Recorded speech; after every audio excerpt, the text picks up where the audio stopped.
Hello, everyone. Jason Hagholm here, and today I am joined by Patchy Mix, who on April 23rd will compete in the Bellator Bantamweight Grand Prix at Bellator 279 against Kyoji Horiguchi. Patchy, how are you doing? Feel great, man. I'm ready to go. I'm ready just to get this job done. Fly to Hawaii, and it's me and Horiguchi. So I'm ready to go get this name. Well, Patchy, before we get into the fight specifically, when Bellator announced the Grand Prix, because we know how much depth there is in the bantamweight division in Bellator. One, how excited were you that they finally had the bantamweight Grand Prix? And two, were you kind of surprised they didn't make it a 16-man tournament? I mean, you had a spot guaranteed, but the depth is just so deep in Bellator. I'm surprised they could have made it a 16-man, seeing all the guys that they ended up adding, but I'm not surprised they made it 8 men because there's like not 16 rankings. There's a ranked in top 10. But then again, like they had enough to make 16. Who doesn't like to make more money? Of course, like another round would have secured me. Well, I guess it wouldn't have secured more money. I guess it would just given us all another fight. But I'm just glad they did a tournament in general. But I'd rather fight against 7 other men instead of 15. To be honest with you, why not? Yeah, well, I mean, it doesn't really affect you. You had a spot pretty much guaranteed locked in. Yeah, so but I wasn't surprised that they just did 8. I mean, they're 8.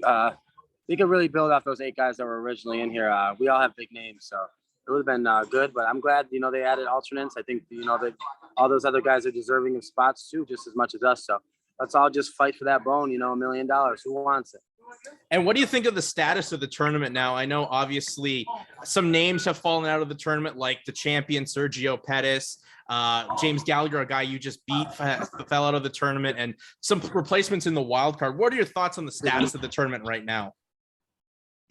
My thoughts on the status is, I would have liked Gallagher to be in it. I would have liked, Gallagher's obviously fighting. I beat him, so he's doing me work. So I would have liked for him to be in it, but I don't mind, man. All these guys, like I said, they all got good names, and I'm excited to see, who wants it the most, who's going to take that spot. And when you got matched up with Horiguchi, like, how excited were you to see, a guy that's coming off a real good performance other than, a last-second spinning back fist knockout, and a guy that's been the former champion in this division? I mean, he only beat Darrion Caldwell. Like that win doesn't age well. Like he hasn't beaten anybody in the last 5 years. I mean, he's beaten people, but he's beaten 5 men since 2017. He's beaten Darrion Caldwell twice, Ben Nguyen, Kaya Skara, Ian McCall, and I think Hiro Masa or might be another name. I don't even think I'm getting it right. But all I know is that he's all these guys know, they all know how to lose. They've all lost close to 5+ times. So, like, he's fighting me, who's I'm accurate. I'm dangerous. I'm consistent, and I'm excited. I think that, like, I don't care that he was a world champion. I don't care that he was a rising world champion. He made half of his career at 125. Like, there's a reason why I don't fight 125 because, I feel like I'll be a world champion in it no matter what, every promotion there is. So, but I'm too big for that weight. So, like, I feel like he's going to be outsized, and, I don't care about his last fight either. He was winning, and it only matters your end result. So, I fought a world title fight where I was winning too. So, and I ended up taking the loss. So I don't really look too much into it. I just think like each match is a different, each matchup is a different fight. And I have the skills to, I think I have the skills to steamroll him. I think I have the skills to put him down and put him away. And I think I could do it early. I think I could do it or late, but I'm coming to do it for 25 minutes straight. Do you think maybe the MMA media or the fan base has kind of maybe put Horiguchi's a little bit too much on the pedestal, being a double champ in Japan and in Bellator before he tore the ACL then, Patchy? No, I mean, he just did a good run, but I'm a young dog in this game. Like, he been around. Like, I'm young. Like, these media members, look at, like, who's he fighting? You know what I mean? Look at the guys, the records that he's fighting. Like, like, I don't know. Like, just like his best win in Bellator is Darrion Caldwell. Like, he beat Ian McCall. Like, Ian McCall's like 13-8 or something bizarre. Like, he beat Darrion Caldwell twice. He beat Ben Nguyen, who's 17-9. Like, he beat some of these guys when they were like losing. Like, I don't know. I just don't feel like I think that he had a great showing against Pettis. But if you fight karate with karate or karate with a taekwondo style or like kickboxing with kickboxer, like that's a different style than I bring. I'm a full MMA fighter. Like if I could beat you in boxing, I'll beat you in boxing. If I have to kick knee, Muay Thai, I could beat you there.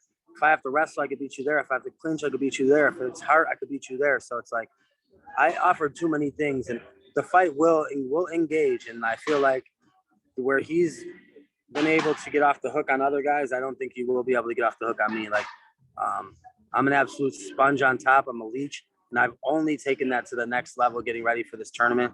I work with Shields, and I train with Gary Tonin. I train with Gaethje. I train with a lot of people for this camp. Like I've traveled, did things. There's people in Vegas with me, so like I just don't see. I don't know. I just feel like the media and stuff. I mean, he might even be a favorite, but I feel like they just don't.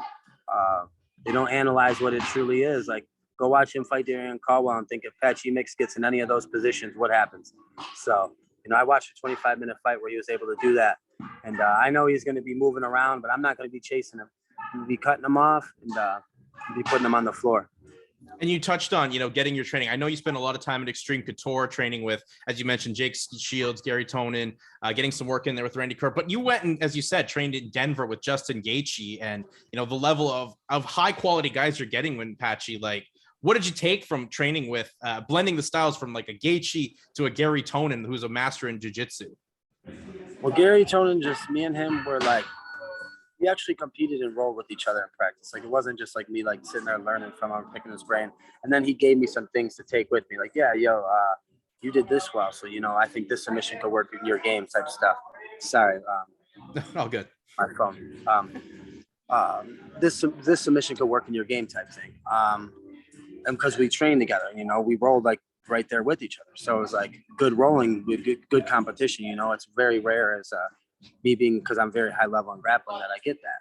So it was good to listen to his brain, listen to how he thinks, and because he's an MMA fighter himself. Yeah. So Jake Shields is the one that kind of linked that up.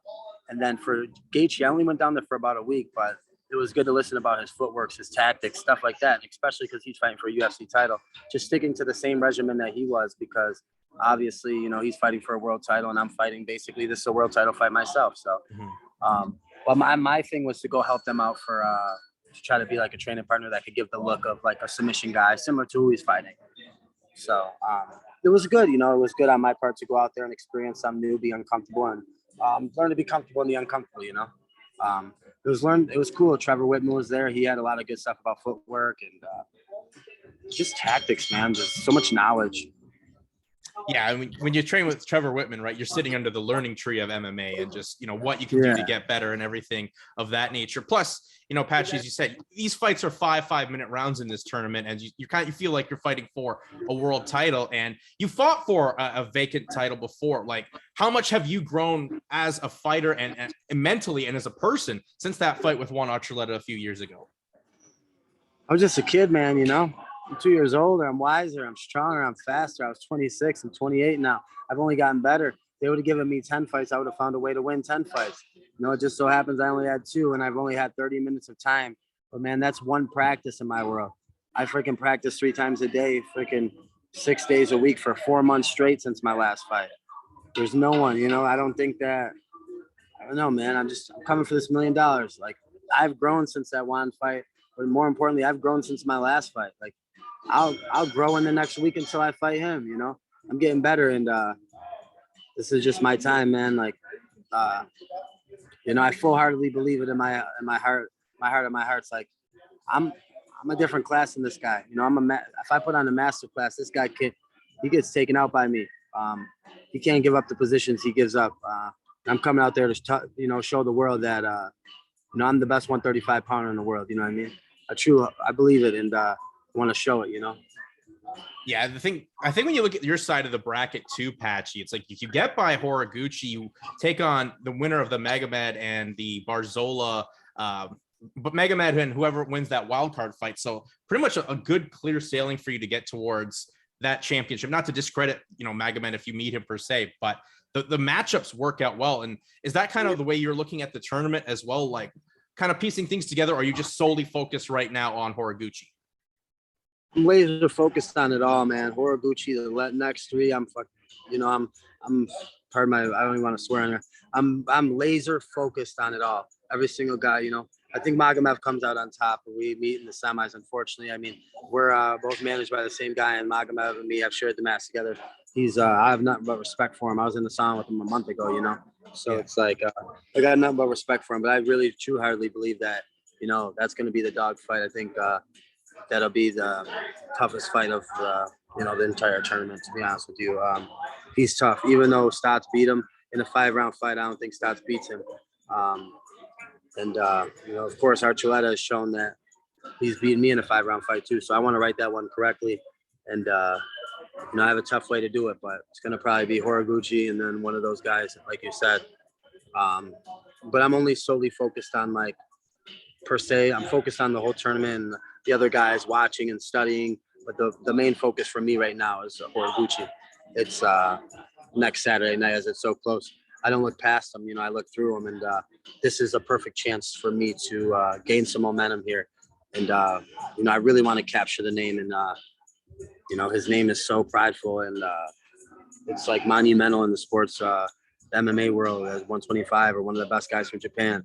So, he was a Bellator world title holder, Rising world title holder, fought for the UFC world title, has only been submitted once, 24 minutes and 59 seconds, and I'm going to submit him and before that.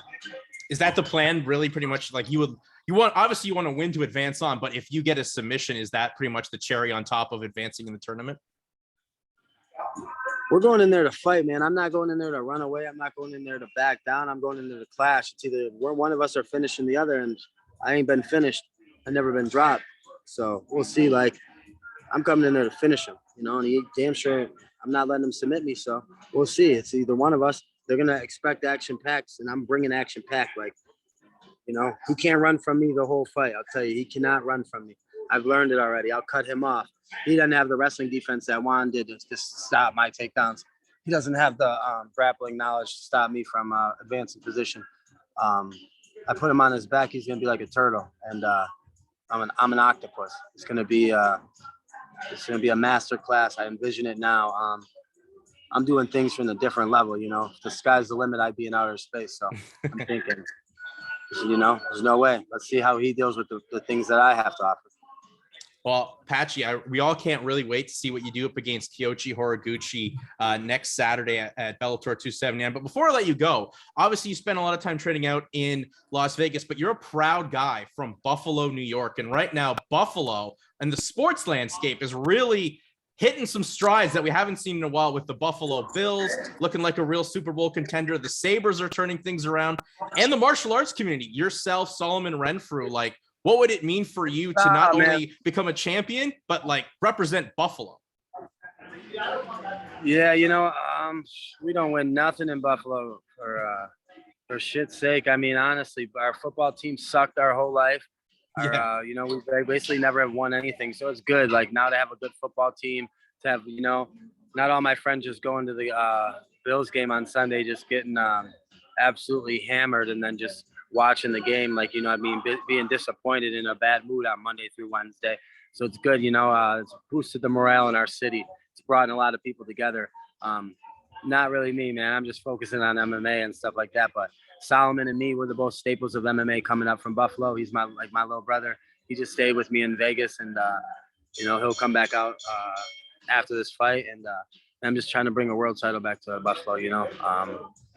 Patchy mix, man. Buffalo, Angola, New York. I'm proud representative of my town. I'm from Angola, but the city of Buffalo, and I'm gonna bring $1 million check back there.